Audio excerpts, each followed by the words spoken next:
Assalamualaikum warahmatullahi wabarakatuh.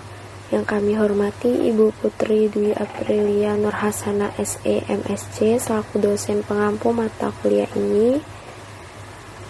Pada kesempatan kali ini kami dari kelompok 2 akan memaparkan materi tentang kode etik profesi akuntan Indonesia. Baik, langsung saja kita masuk ke materinya. Pada bagian ini saya akan membahas mengenai Institut Akuntan Indonesia atau IAI. IAI merupakan organisasi profesi akuntan di Indonesia yang memiliki sejarah cukup panjang sejak masa awal kemerdekaan. IAI ini didirikan pada tanggal 23 Desember 1957, yaitu sekitar 12 tahun setelah Indonesia merdeka. Ketua pertama IAI adalah Profesor Sumarjo yang berperan penting dalam perkembangan profesi akuntan di Indonesia. Pekerjaan akuntan, baik di sektor swasta maupun pemerintah, disebut sebagai profesi karena memenuhi unsur-unsur tertentu. Untuk penjelasan lebih lanjut mengenai unsur tersebut akan dijelaskan oleh teman saya. Perkenalkan, saya Friska Amelia Bella Trisnanda dengan NPM akhir 073. Di sini saya akan melanjutkan pembahasan dari rekan saya sebelumnya. Jadi, berdasarkan penjelasan dari rekan saya sebelumnya, dapat disimpulkan bahwa pekerjaan akuntan baik di sektor swasta maupun pemerintah seperti akuntan manajemen, akuntan publik, maupun auditor internal dapat disebut sebagai suatu profesi karena memenuhi 3 unsur utama. Yang pertama yaitu knowledge atau pengetahuan. Jadi seorang akuntan harus memiliki pemahaman yang kuat di bidang akuntansi serta disiplin ilmu yang relevan yang diperoleh melalui pendidikan formal. Yang kedua ada skill atau keterampilan. Jadi akuntan dituntut mampu mengolah data dan menyusun laporan keuangan dengan baik, termasuk memanfaatkan teknologi komputer dan sistem informasi. Yang ketiga ada attitude atau sikap. Jadi seorang akuntan harus memiliki sikap profesional dan menjunjung tinggi etika dalam menjalankan pekerjaannya. Dengan ketiga unsur ini, profesi akuntan tidak hanya berfokus pada kemampuan teknis, tetapi juga pada integritas dan tanggung jawab dalam bekerja. Perkenalkan, nama saya Thalia Rahayu Putri Kristiani dengan NPM akhir 075. Di sini saya akan melanjutkan presentasi dari rekan kami sebelumnya. Di sini saya akan menjelaskan mengenai pembentukan kompartemen dalam profesi akuntansi. Kompartemen ini dibagi berdasarkan bidang keahliannya, yaitu IAI KAP Akuntan Publik, IAI KPD Akuntan Pendidik, IAI KAM Akuntan Manajemen, dan IAI KASP Akuntan Sektor Publik. Pembentukan kompartemen ini bertujuan untuk mengelompokkan peran dan tanggung jawab akuntan agar lebih profesional dan sesuai dengan bidangnya masing-masing. Selain itu, latar belakang penting dari pembentukan ini juga dipengaruhi oleh krisis ekonomi di Indonesia pada akhir abad ke-20. Pada saat itu, terjadi berbagai pelanggaran etika seperti kolusi, korupsi, dan nepotisme yang menunjukkan kurangnya penerapan etika dalam praktik akuntansi. Oleh karena itu, profesi akuntan mulai menekankan pentingnya kode etik dan profesionalisme agar praktik bisnis menjadi lebih transparan, akuntabel, dan berintegritas. Perkenalkan, nama saya Zia Mazaya Kanita dengan NPM akhir 074. Pada kesempatan kali ini, saya akan menjelaskan mengenai struktur etika dan Institut Akuntan Indonesia atau IAI. Nah, jadi dalam profesi akuntansi ini ada 4 kebutuhan dasar yang harus dipenuhi. Yang pertama ada kredibilitas, yang artinya seorang akuntan itu harus bisa dipercaya oleh klien maupun masyarakat. Yang kedua ada profesionalisme, yaitu bekerja sesuai dengan standar dan memiliki sikap yang profesional dalam menjalankan tugasnya. Yang ketiga ada kualitas jasa, di mana seorang akuntan itu harus memberikan hasil kerja yang terbaik dan sesuai dengan standar yang berlaku. Dan yang terakhir adalah kepercayaan. Nah, selain itu dalam kode etik IAI itu terdapat 8 prinsip utama yang harus dipegang oleh seorang akuntan. Yang pertama ada tanggung jawab profesi.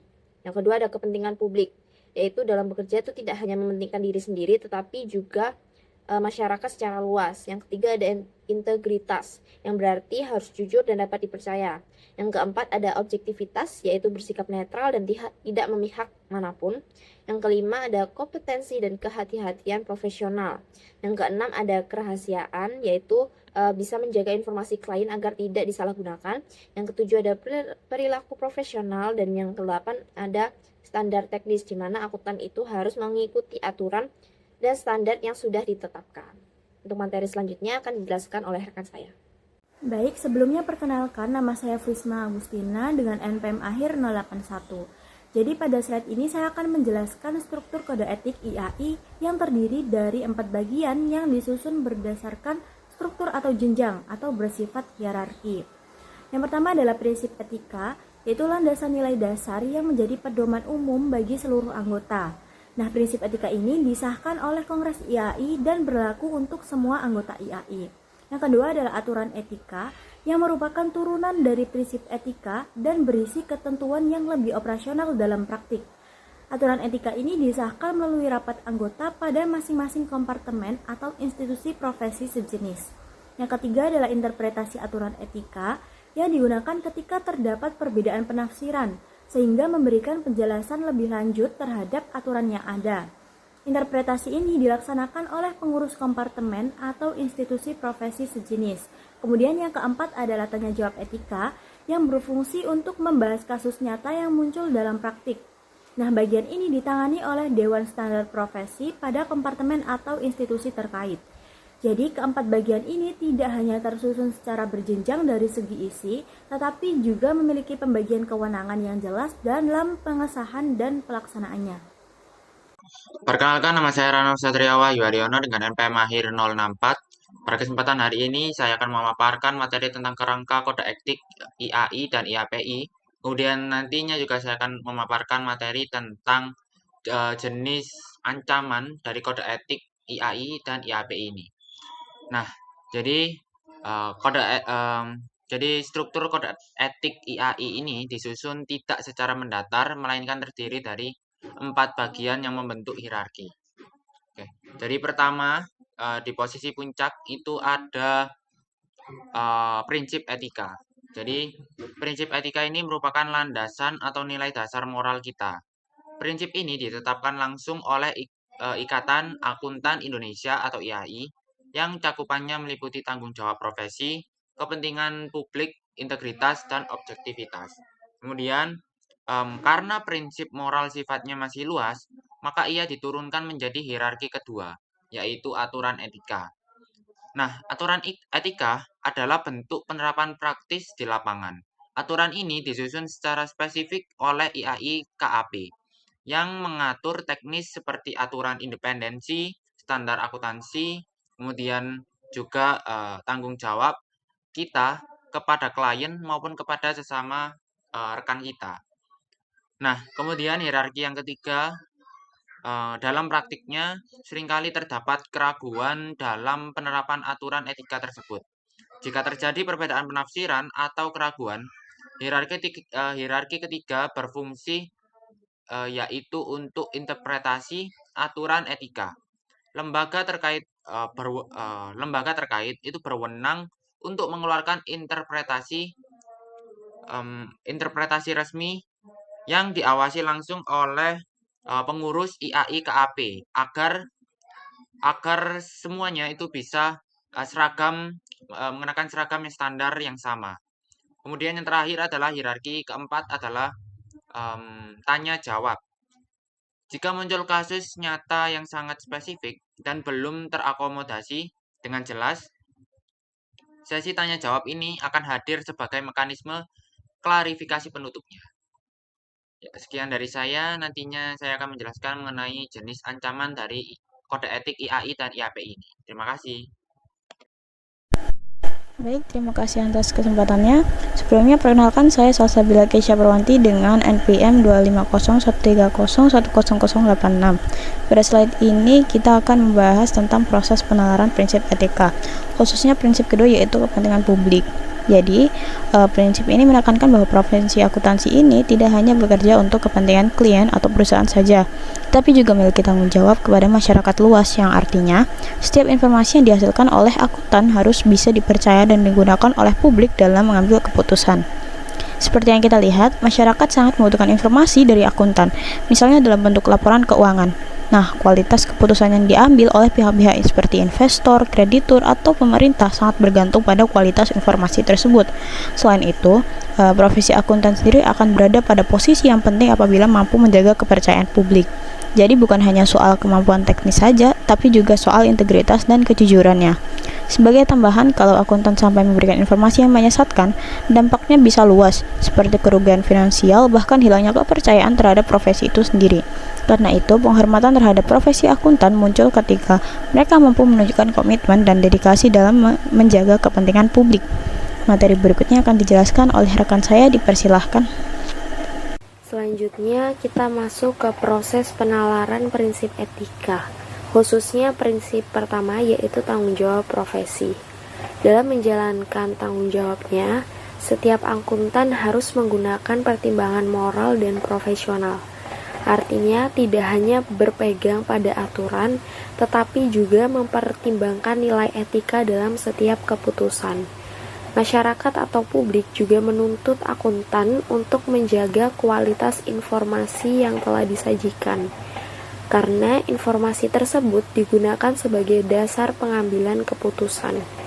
Namun, dalam praktiknya, akuntan sering menghadapi benturan kepentingan, seperti kepentingan pribadi dengan kepentingan publik, kepentingan atasan dengan kepentingan publik, serta kepentingan klien dengan kepentingan publik. Nah, dalam situasi seperti ini, akuntan harus tetap mengedepankan kepentingan publik sebagai prioritas utama agar kepercayaan terhadap profesi tetap terjaga. Untuk materi selanjutnya akan dijelaskan oleh teman saya. Baik, pada slide ini kita akan membahas tentang kompetensi, khususnya pada prinsip ketiga sampai ke-8. Jadi kompetensi sendiri memiliki arti kecakapan, kemampuan, kewenangan, dan juga penguasaan dalam suatu bidang. Jadi tidak hanya sekedar tahu, tetapi juga mampu menerapkan dan bertanggung jawab atas pekerjaan yang dilakukan. Dengan adanya kompetensi, seseorang dapat menjalankan profesinya secara profesional. Hal ini sangat penting karena akan berdampak pada kepercayaan publik.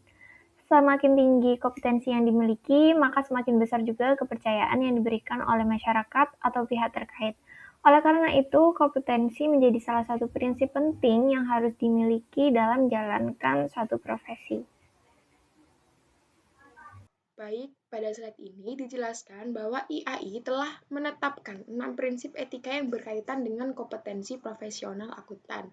Pertama, pada ranah kognitif, akuntan harus memiliki kompetensi dan kehati-hatian profesional dalam menjalankan tugasnya. Kedua, pada ranah afektif, terdapat beberapa prinsip penting yaitu integritas, objektivitas, kerahasiaan, dan perilaku profesional. Prinsip-prinsip inilah menekankan sikap dan nilai moral yang harus dimiliki oleh seorang akuntan dalam bekerja. Yang ketiga, pada ranah psikomotorik, akuntan dituntut untuk mengikuti standar teknis yang berlaku, sehingga pekerjaan yang dilakukan sesuai dengan aturan dan dapat dipertanggungjawabkan. Baik, di sini saya akan kembali menjelaskan mengenai kode etik atau aturan etika dari IAPI. Nah, jadi kode etik IAPI yang terbaru itu disusun berdasarkan sistematika tertentu, yaitu sesuai dengan standar yang telah ditetapkan pada tahun 2008. Nah, saya di sini akan menjelaskan pada bagian yang A. Pada bagian A ini berisi tentang prinsip dasar etika profesi yang menjadi pedoman utama bagi seorang akuntan. Prinsip-prinsip ini tuh dibagi ke dalam beberapa seksi. Yang pertama, seksi 100, yaitu prinsip-prinsip dasar etika profesi secara umum. Kemudian seksi 110, yaitu prinsip integritas, yang berarti seorang akuntan itu harus jujur dan dapat dipercaya dalam setiap pekerjaannya. Yang kemudian ada seksi 120, yaitu objektivitas, artinya akuntan itu harus bersikap netral dan tidak dipengaruhi oleh kepentingan tertentu. Selanjutnya, seksi 130 yaitu kompetensi serta sikap kecermatan dan kehati-hatian profesional. Yang berikutnya yaitu seksi 140 yaitu kerahasiaan, di mana akuntan itu wajib menjaga informasi klien agar tidak disebarluaskan tanpa izin. Dan yang terakhir ada seksi 150 yaitu perilaku profesional. Ini tuh mengharuskan akuntan untuk bertindak sesuai dengan etika, norma, dan menjaga nama baik profesinya. Untuk materi selanjutnya akan dijelaskan oleh rekan saya. Baik, pada slide ini saya akan menjelaskan kode etik bagian B, yaitu aturan etika profesi. Nah, pada bagian ini berisi aturan yang lebih rinci dan operasional dalam mengatur perilaku profesional akuntan dalam berbagai situasi kerja, yang terdiri dari beberapa seksi, yaitu seksi 200 tentang ancaman dan pencegahan, yang menjelaskan berbagai ancaman terhadap kepatuhan etika serta cara mengatasinya.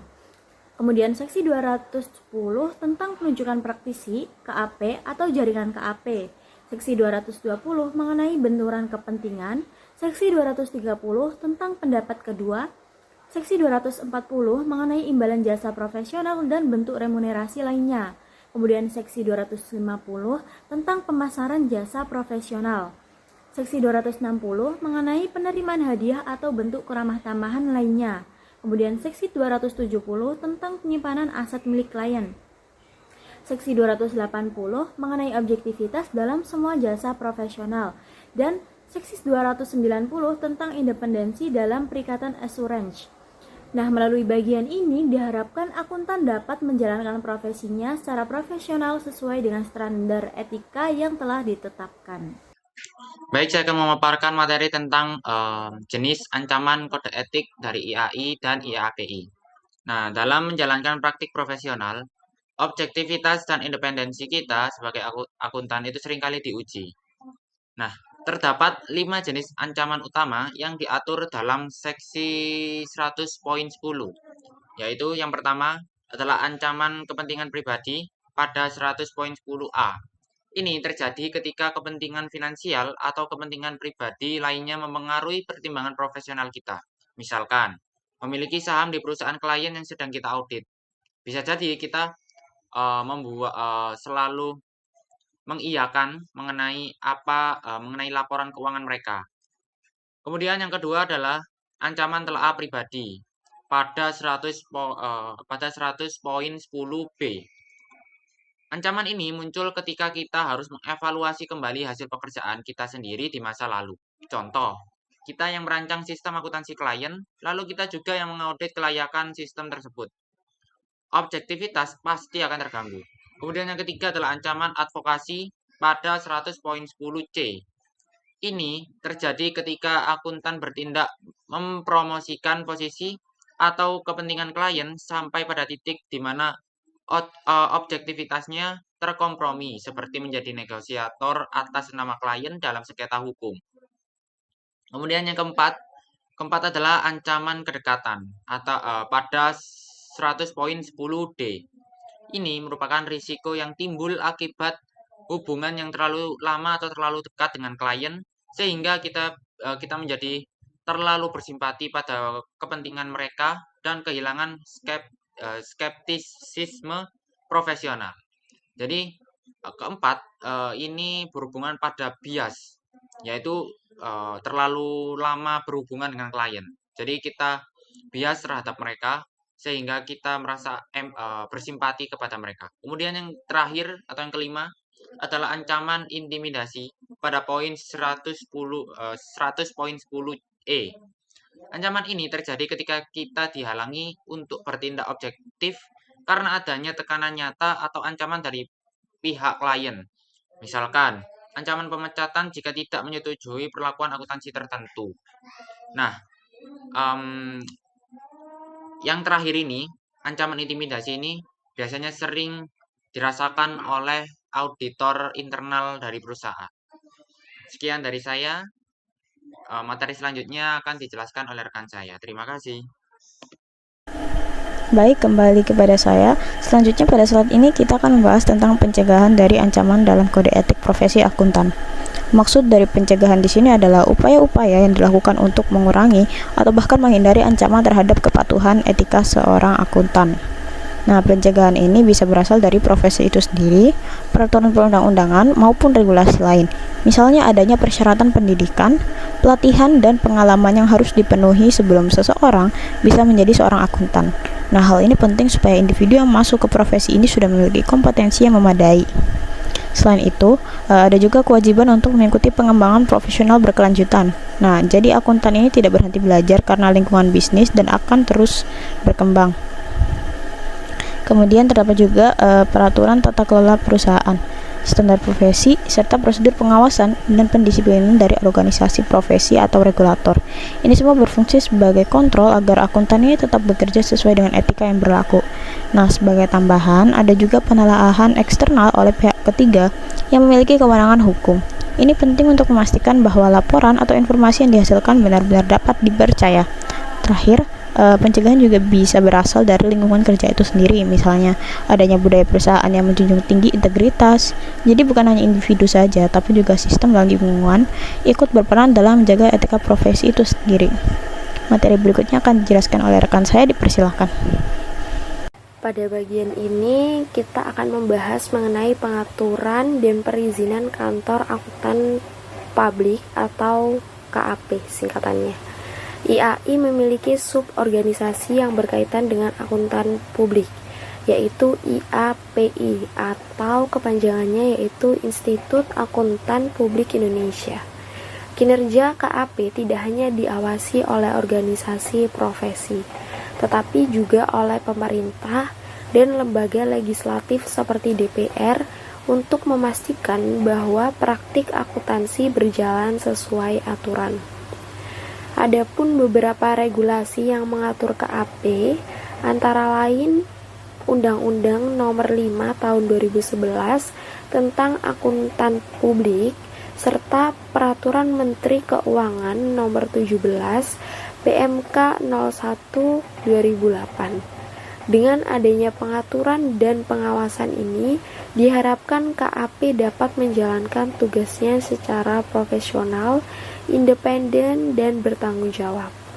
Untuk materi selanjutnya akan dijelaskan oleh teman saya. Nah, selanjutnya di sini ada pengaturan dan perizinan KAP atau Kantor Akuntan Publik. Jadi KAP tidak berjalan sendiri, tetapi harus berada di bawah pengawasan berbagai lembaga. Tujuannya adalah untuk memastikan bahwa kinerja akuntan tetap sesuai dengan standar dan etika profesi. Pengawasan ini dilakukan oleh beberapa lembaga, yaitu yang pertama adalah Menteri Keuangan Republik Indonesia sebagai pihak utama yang memberikan izin dan regulasi. Yang kedua ada Direktorat Jenderal Lembaga Keuangan yang melakukan quality review atau penilaian kualitas. Selanjutnya ada IAI, Ikatan Akuntan Indonesia, yang mengatur standar profesi dan organisasi. Lalu ada Dewan Kehormatan IAI yang menangani pelanggaran etika. Lalu ada IAPI atau Ikatan Akuntan Publik Indonesia yang melalui Dewan Review Mutu memastikan kualitas audit. Yang terakhir ada Bapepam LK yang mengawasi akuntan yang berkaitan dengan pasar modal. Nah, dengan adanya pengaturan dan pengawasan ini diharapkan profesi akuntan tetap profesional, berkualitas, dan dapat dipercaya oleh masyarakat. Baik, selanjutnya pada slide ini ditampilkan perbedaan antara Undang-Undang Akuntan Publik Nomor 5 Tahun 2011 dengan PMK 17 PMK .01 2008. Secara umum, kedua regulasi ini mengatur tentang profesi akuntan publik, namun memiliki perbedaan dalam beberapa aspek penting, seperti ruang lingkup pengaturan, kewenangan, serta sanksi yang diberikan. Undang-Undang Nomor 5 Tahun 2011 memiliki cakupan yang lebih luas dan bersifat lebih kuat karena merupakan undang-undang, sehingga mengatur secara lebih komprehensif mengenai izin, praktik, pembinaan, hingga pengawasan akuntan publik. Sedangkan PMK 17 PMK .01 2008 lebih berfokus pada aturan teknis dan pelaksanaan di lapangan. Dengan adanya perbedaan ini, dapat disimpulkan bahwa undang-undang berfungsi sebagai dasar hukum utama, sementara peraturan menteri menjadi pedoman operasional dalam praktiknya. Baik, selanjutnya di sini saya akan menjelaskan mengenai Undang-Undang Nomor 5 Tahun 2011 tentang akuntan publik. Jadi, undang-undang ini mengatur secara lengkap mengenai profesi akuntan publik di Indonesia, mulai dari perizinan, hak dan kewajiban, hingga sanksi yang berlaku. Nah, bisa dilihat pada gambar tabel yang ada di sini. Jadi, undang-undang ini tuh dibagi ke dalam beberapa bab utama.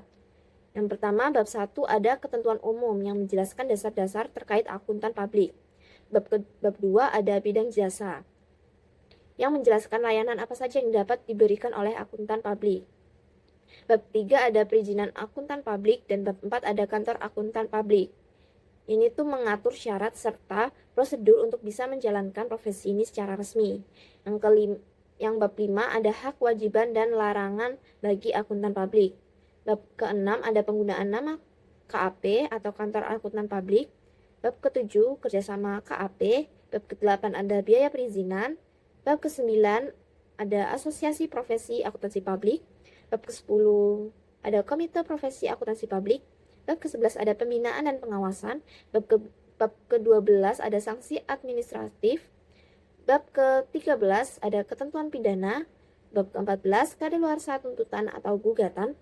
Bab ke-15 ketentuan peralihan, dan bab yang terakhir, bab ke-16 adalah ketentuan penutup. Jadi melalui Undang-Undang Nomor 5 Tahun 2011 ini, pemerintah bisa memberikan landasan hukum yang jelas agar profesi akuntan publik dapat berjalan dengan profesional, teratur, dan tetap menjaga kepercayaan masyarakat. Untuk materi selanjutnya akan dijelaskan oleh rekan saya. Baik, pada slide ini saya akan membahas 2 kasus pelanggaran dalam profesi akuntan. Nah, kasus yang pertama adalah kartu merah untuk 10 KAP papan atas. Jadi kasus ini berawal dari audit terhadap bank-bank yang dilikuidasi pada tahun 1999. Dalam audit tersebut ditemukan adanya penyimpangan dalam penerapan standar akuntansi dan standar profesional akuntan publik atau SPAP oleh 10 kantor akuntan publik besar. Hal ini menunjukkan bahwa auditor tidak menjalankan prosedur audit sesuai standar yang berlaku. Namun meskipun pelanggarannya tergolong serius, sanksi yang diberikan hanya berupa peringatan ringan dan tidak sampai pada pencabutan izin. Nah, kondisi ini menimbulkan kontroversi karena dianggap tidak sebanding dengan pelanggaran yang telah dilakukan. Kemudian kasus yang kedua adalah skandal laporan keuangan PT Great River International Tbk. Kasus ini terjadi pada laporan keuangan tahun 2003, di mana ditemukan adanya manipulasi berupa overstatement atau penggelembungan pada penjualan, piutang, dan aset. Nah, modus yang digunakan adalah pencatatan yang tidak sesuai, sehingga pendapatan perusahaan terlihat lebih besar dari kondisi sebenarnya. Akibatnya, laporan keuangan menjadi tidak wajar dan menyesatkan pengguna laporan. Dan dampaknya perusahaan mengalami kesulitan keuangan hingga tidak mampu membayar utang, serta gagal melunasi obligasi. Nah, dari kedua kasus ini dapat dilihat bahwa akuntan tidak menjalankan tugasnya sesuai standar dan melanggar prinsip etika seperti integritas dan objektivitas, yang pada akhirnya dapat merusak kepercayaan publik terhadap profesi akuntan. Baik, sekian pemaparan materi dari kelompok kami, kurang lebihnya mohon maaf. Wassalamualaikum warahmatullahi wabarakatuh.